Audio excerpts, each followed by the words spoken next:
Hello and welcome to the Heinun Couples Podcast, where we empower blessed couples to deepen the love, fostering mutual pleasure, connection, and joy. So let's dive in. Hey everyone, welcome back to the Heinun Couples Podcast. Today we have a special guest we're really excited to share with you. Her name is Myrna Lapres, and she brings over 25 years of experience as an educator, coach, and family relationship expert. Myrna is also a trained Safe Conversations facilitator. She's passionate about helping couples and families to learn how to talk without criticism, listen without judgment, and connect beyond differences. We actually had the chance to join one of her workshops recently, and it was such a powerful experience that we knew we had to invite her to the podcast. Today's episode is all about safe conversation, what it means, why deep listening is so hard in relationships, and how this practice can transform how you can connect with your partner. Whether you're navigating conflict, looking to deepen your emotional intimacy, or just want more meaningful daily connection, this conversation is for you. So let's jump in. It's so nice to have you here on our Heinun Couples podcast, and you're able to give us your time. And I'm actually very excited about the topic, safe conversation, because we've been part of your workshop, I think 1.5 weeks ago now. Yeah. And it was really good. And so we thought it would be great to have that on the podcast as a topic and as a resource.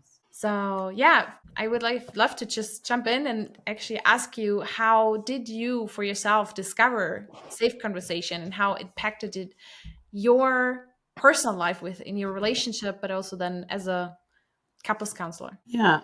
Actually, a friend of mine was connected with Safe Conversations, and she introduced myself and some other coaches to the process, and we had a workshop. And the interesting thing is that, you can learn the technique with anybody. It doesn't have to be your partner. And sometimes it's easier to do that first because you're just kind of practicing. There's not the baggage or the tension that might be there with it. And then I guess it was around, I was planning to attend a live workshop. At that time, I was living in the East Coast of the United States, and all the workshops were in Texas and the West Coast. But then because of COVID, they decided to go online. So I took the training as the facilitator online. And I practiced, I just told my husband that I'm doing this. And we definitely had used different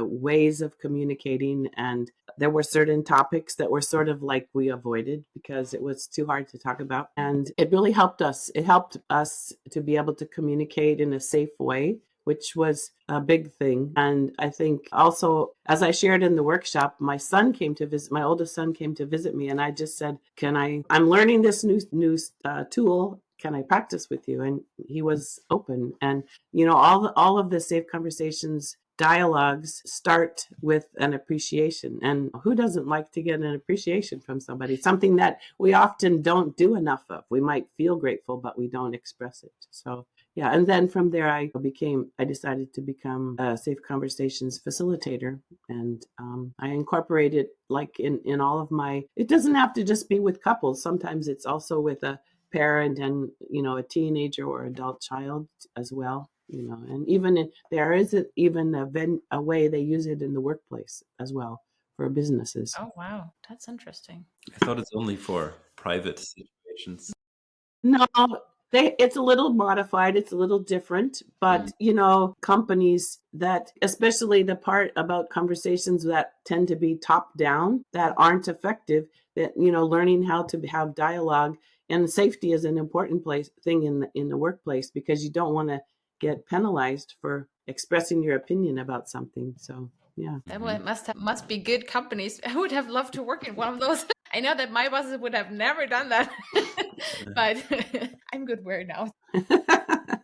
Yeah. Yeah. So Myrna, what is safe conversation and how does it differ from other communication tools? Okay. Well, I mean, there's many, many tools that talk about communication. And I think Safe Conversations is, first of all, a methodology. It's a way of using what they call structured dialogues, because we're not used to talking in a way that keeps the conversation safe. When emotions come in, then many times things flare up and then it's not safe. So Safe Conversations has very clear, like you, at least when you're learning it first time, you follow the dialogue as written. It's like a script basically, and that helps you to retrain your brain to stay in the upper part of your brain, where we're all, if we stay in our upper part of our brain, then we're all focused on keeping it safe and figuring out how you can have a win-win situation.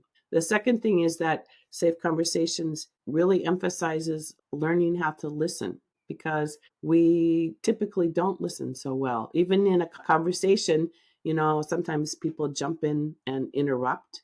Or with my husband, I used to have a really challenging thing because he would finish my sentences and wait a minute, that's not what I meant, So, having one person talk and one person listen, and then the role of the listener is just to listen and understand and mirror that back. Then there's not my own, the listener's own opinion about things. Of course, when the person whose turn it is to speak, they should focus on using I messages, because that's not accusing the person. It's just saying, this is my experience. And then I think another unique thing is that it helps the couple or the pair, whoever is practicing, to think about how this experience I'm having right now, or what I'm talking about, how that might reach back into the past and bring up memories of things that I had experiences, both good or bad, with other people in my life. Maybe my family of origin, the caregivers, maybe it was a teacher at school, or maybe it was even a coworker or a boss who the similar kind of feelings that I'm experiencing right now.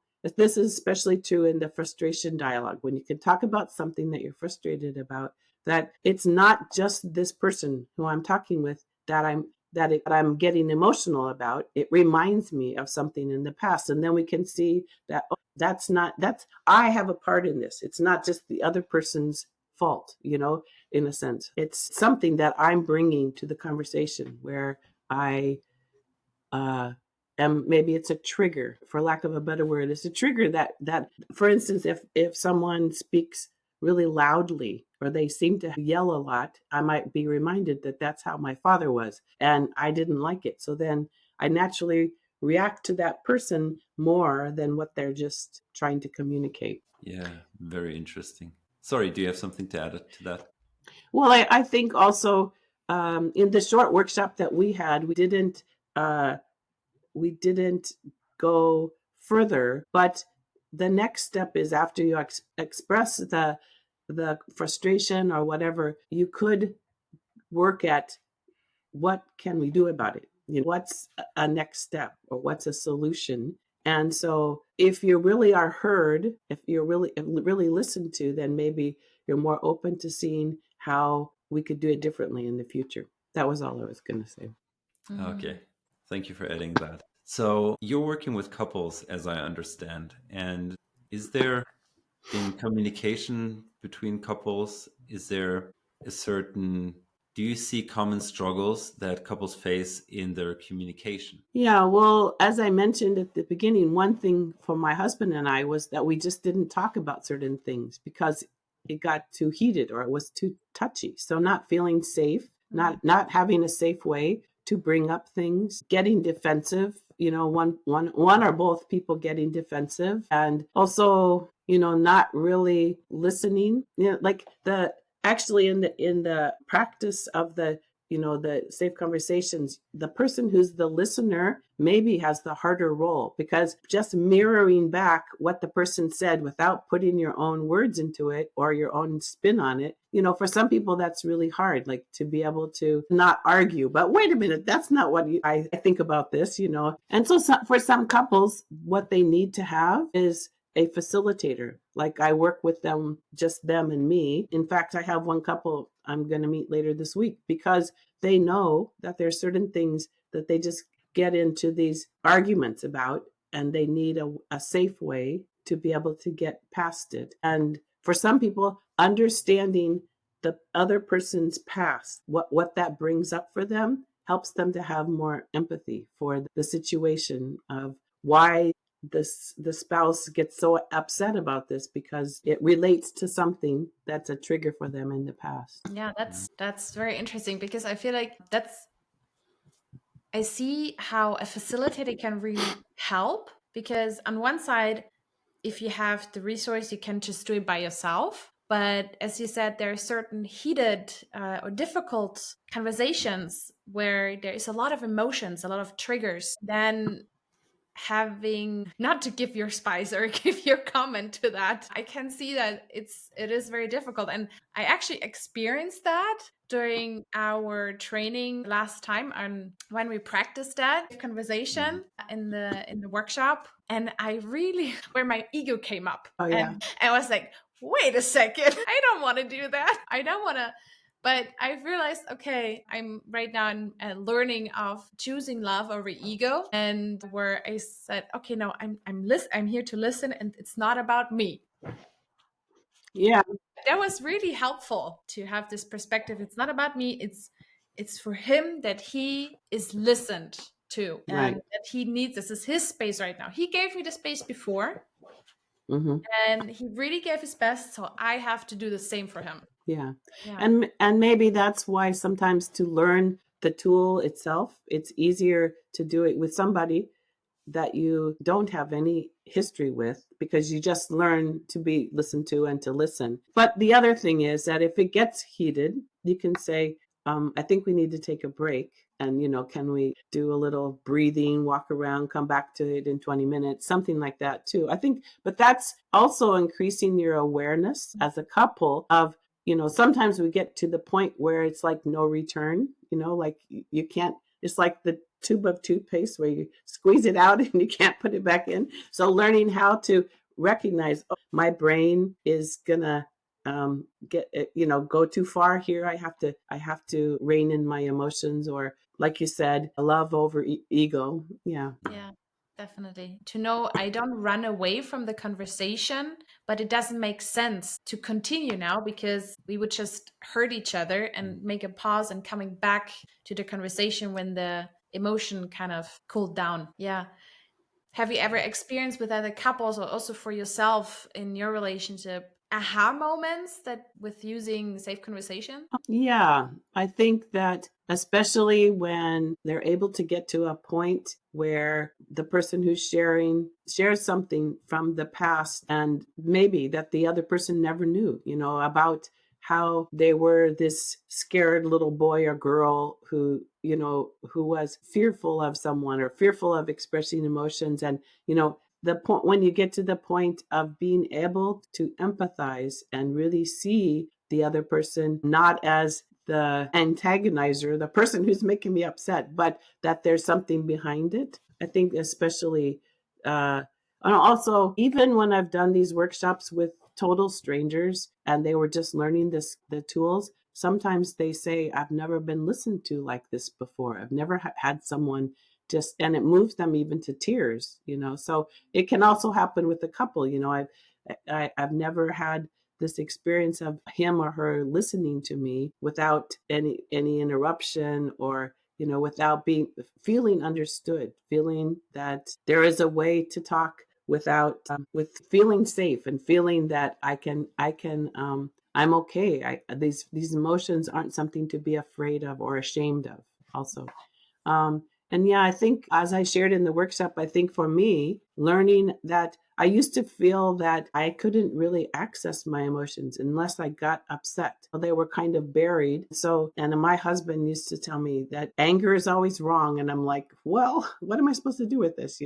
I can't access my emotions unless I'm upset, I'm angry. But to find out that there's a way to access them and express them without the anger, because really anger does hurt relationships. You say and do things that you don't want to have someone hear. So I think for people to get beyond to get beyond the baggage from the past, in a place where they just have that heart touch moment where they can be able to really feel there's hope, or that there is the ability to get beyond this struggle, whatever it is that they're having. Yeah. So deep listening is basically safe conversation, right? Safe conversation is someone is deep listening. Why is it so hard for couples to deeply listen to each other? Well, I think it's part of our day-to-day life. We have a lot going on in our head. We think a lot of things. We have a plan or agenda or whatever, and also we have preconceived ideas about each other, even with couples, about how this has happened in the past, or it probably will happen again, or yeah, I think research shows, that when we hear things, that it's about 25 to maybe 40% that we actually hear. That's why in like people who do or eyewitnesses to crimes aren't so reliable, because people, what they see and hear aren't the same. Everybody has different perspectives on it. So I think also deep listening takes me putting aside myself and just kind of being, we talk about being a flat mirror, just reflecting back what I heard. And that's why with Safe Conversations, we check if the listener says, did I get it? And is there more? And that this is there more is like opening the door, giving permission for the person who's sharing to think about it. Is there more about it? So it's not just the listener who's going deeper. It's also the person who's sharing has the opportunity to think about what's behind what I just said. What is deeper. Yeah, and I think also just in our being present to each other, especially now, our society. I don't know about you guys, but my kids didn't have cell phones until they were much older. And so kids in the younger generation, they now have devices all the time, even at a young age. And so we're always distracted. So to be really present with each other, to put aside whatever it is I'm doing or I'm watching or I'm thinking, and just be present is more than just listening. It's, I think I shared that Chinese character about to listen. It's, to look, feel, to listen with your heart. It's all different than just kind of listening while you're doing something else. Yeah, I loved. Do you want to share? Yeah, sorry. I remember there was in SDF, we had one brother who was like, in SDF, there was one sister who wanted to share with the team leader, and he was usually writing something, and she got really upset that he would never look at her. Mm, It's like, but I'm listening to you. But I'm getting like, if you don't really have the full attention, Sebastian is the same. If I'm looking at my phone, at my watch or whatever, it's like, please put that away because I want to have your full attention. And I get mm, like, it took quite some time to have this awareness of, yes, I do need to put away my phone. I don't have to look at my watch and check if someone has answered to whatever. This is to make really the priority on, I give you the attention because you also deserve it. mm, Yeah. I also loved what you said with the person even more space when you ask them, is there more? I always feel very, very much loved when Daria asks me how my day was or how I feel. And I share, and maybe I share for like 5 or even more minutes. And then she's like, and what else? And then I'm like, mm, oh, this is so nice because I didn't feel fully shared, but not everything came to mind or that topic was finished, but there's more. And it's so nice to know that there's no stop, right? Like mm. I can always, when I remember something I want to share, I can always come back to her because that's the attitude she shows me, that she's always ready for more. And I think Yeah. that's so important in a relationship and very valuable. Yeah. Yeah. I also work with parents of younger children, and I wrote a book. But one of the things I share with parents is, if you want your child to really, like, you suppose you ask them to do something and they don't respond, you have to think, okay, did they hear me, or should I go over there to get their attention? Should I be present so that they're present to me? And I think it's much more effective way of communicating with our children as well, because if you just are washing the dishes and you holler something across to the other room, then they might not really think that you're talking to them, or they might not take it serious. So yeah, I think it works with all kinds of people. Yeah, I see this also with our nephews and nieces that kids sometimes, and I see this with myself as well. Like if I something really into it and I'm so focused, not hearing so much what the other person then says, and then he's like, oh, "Yeah, wait a second, someone has talked to me." And looking into someone's eyes, then I say, "Oh, you talked to me. I'm sorry, I did not hear anything." Yeah, yeah. Yeah, I think kids are really get in very much in the moment. So we have to find ways to be present. Yeah. Do you have any suggestions for couples to create moments of presence for each other, to practice this safe conversation in their daily lives without it feeling like a strenuous condition that you have to do? Or like a chore, or yeah.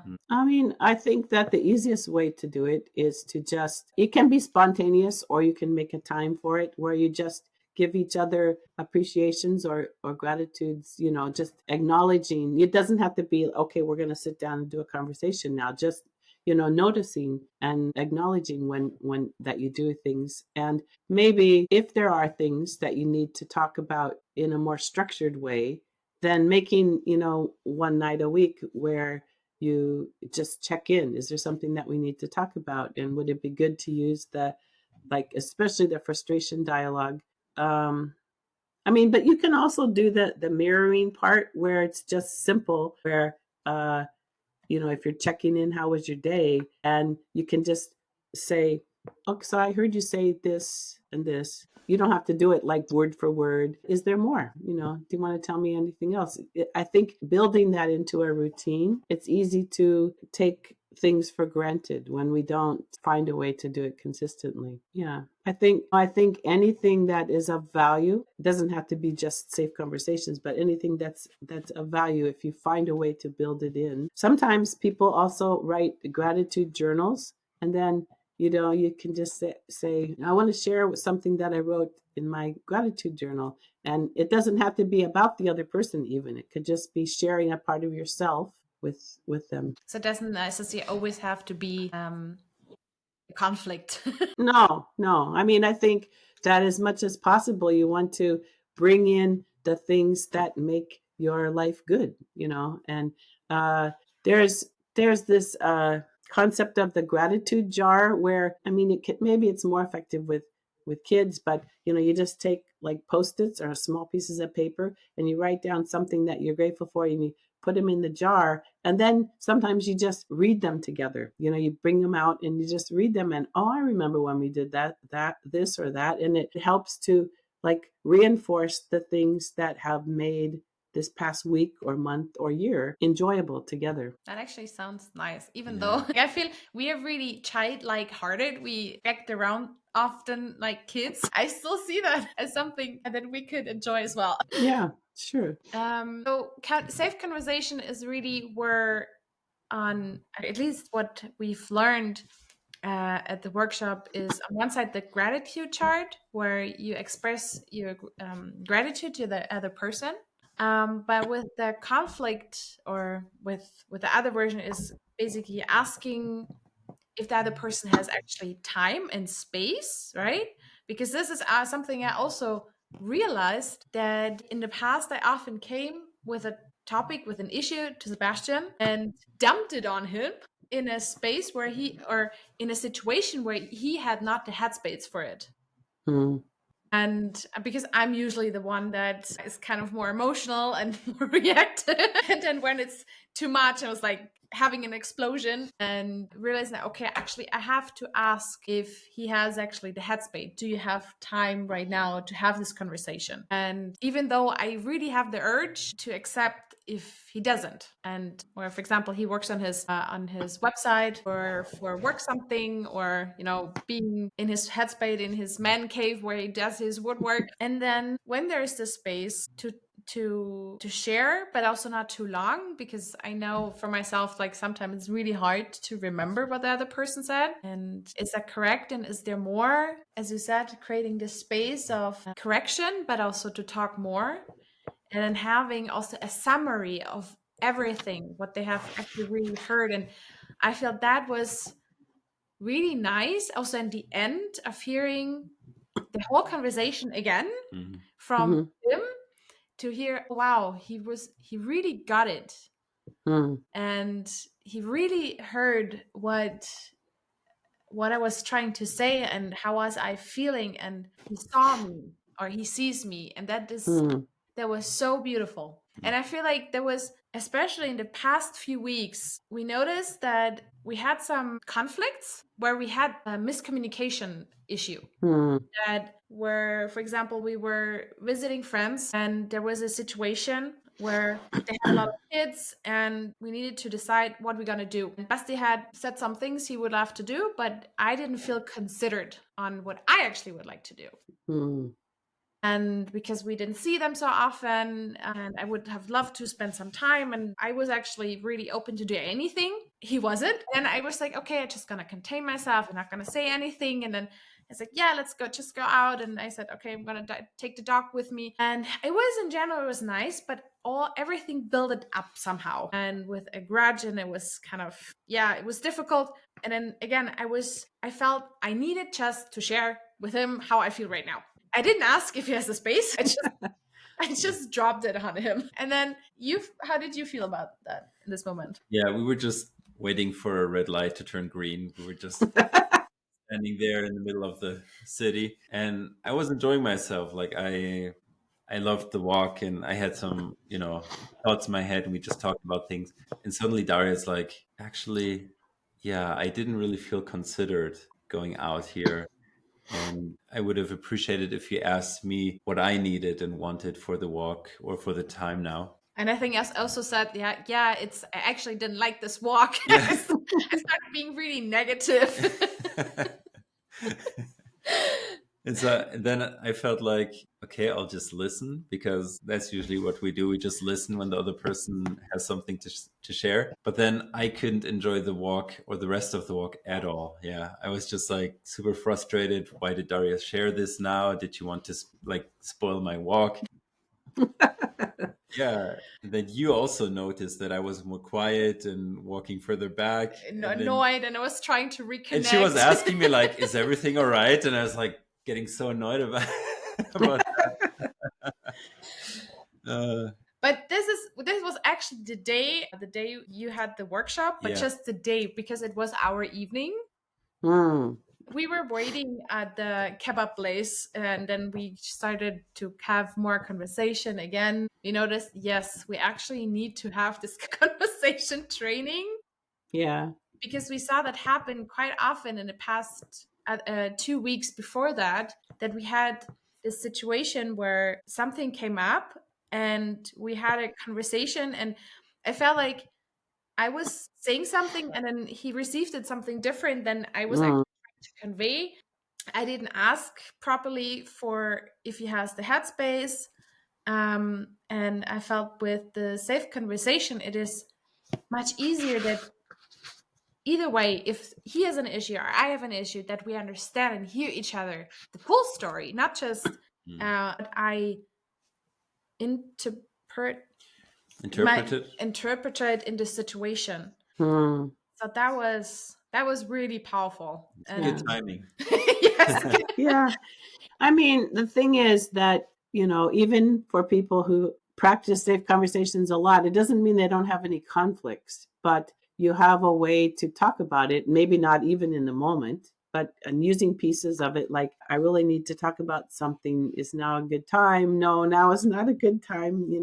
Can we wait a little bit or whatever? But I think also you can increase your awareness about, like, if you go to some situation that's similar to that in the future, you could talk about it beforehand. You could say, remember this happened last time. What might we do differently?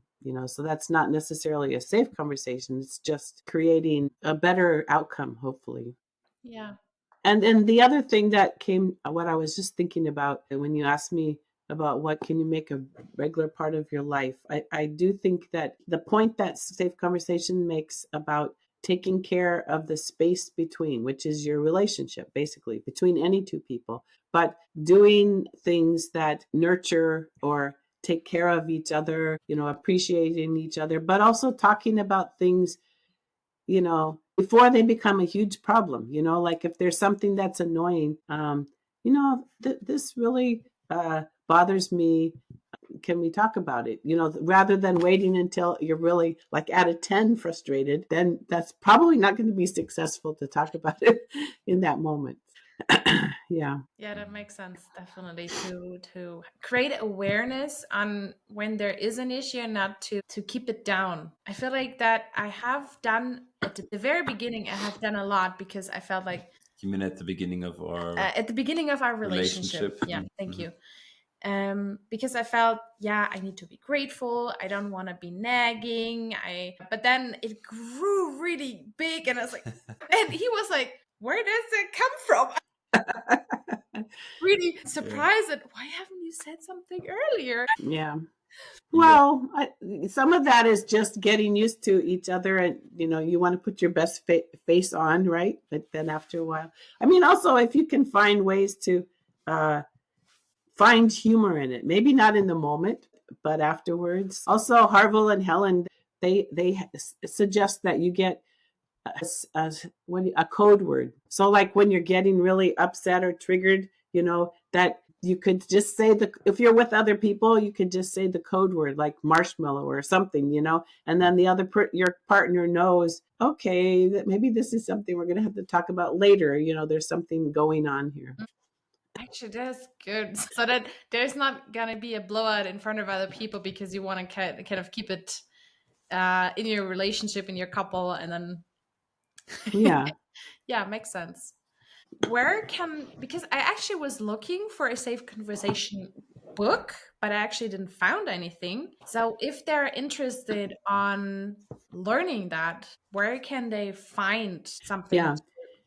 So there's a couple of books. One of them's called Getting the Love You Want, and it's written by Harville Hendrix and Helen Kelly Hunt, and that's for couples. And then there's another one called Giving the Love That Heals, and that's for how to use these tools in parenting. And then there's one book that's just called The Space Between. So maybe I can send you some links that you could put together with the podcast. There's a website, and there's one really great video that shows Harville and Helen facilitating a conversation between a couple. And so I think the couple it's like at a conference, but they're very open and vulnerable, and it really shows how it can go deeper even with this couple that's been married for a while. So I can send some links that you could put together with the podcast. That would be great, because we are creating a resource hub for couples, and to add that would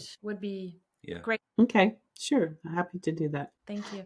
And also, for example, if couples feel like they need a facilitator, they know safe conversation or want to go into that, I'm not so sure if they can do that by themselves. Are you open to facilitate? Sure. I can send you I have a website, and I can send you a link for that too. Great. That sounds great. Perfect. Yeah. Wow. That was such a nice conversation. It is. I felt like it really, since the workshop, I feel like we're more connected, because before actually there was a lot of disconnection because I was so busy for high noon couples, but also for other things too, like just daily life. Sebastian was with his work and other things, other headspace. And I felt like we were almost at that moment, not always, but for the past 2 weeks, more roommates. We were living together, but we weren't a couple, kind of. Yeah. And with the safe conversation, it ignited a reconnection and being childish again with each other, kind of being funny with each other. We use a lot of humor in our relationship, and that really came up again. And so I'm really grateful that you offered that, and I hope you offer that in the future again, and we can advertise that. Yeah, sure. Yeah, I'd be happy to.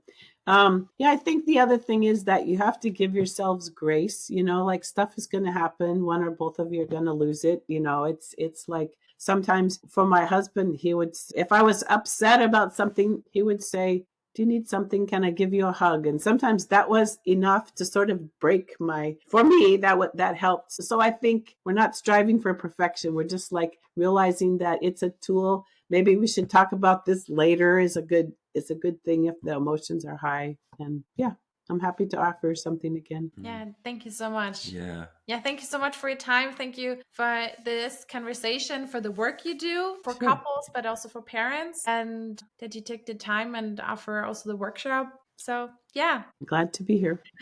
All right. Thank you, Myrna. Thank you Thank for you. All everything. right. Thank you. Take care. Okay. Bye-bye. Bye.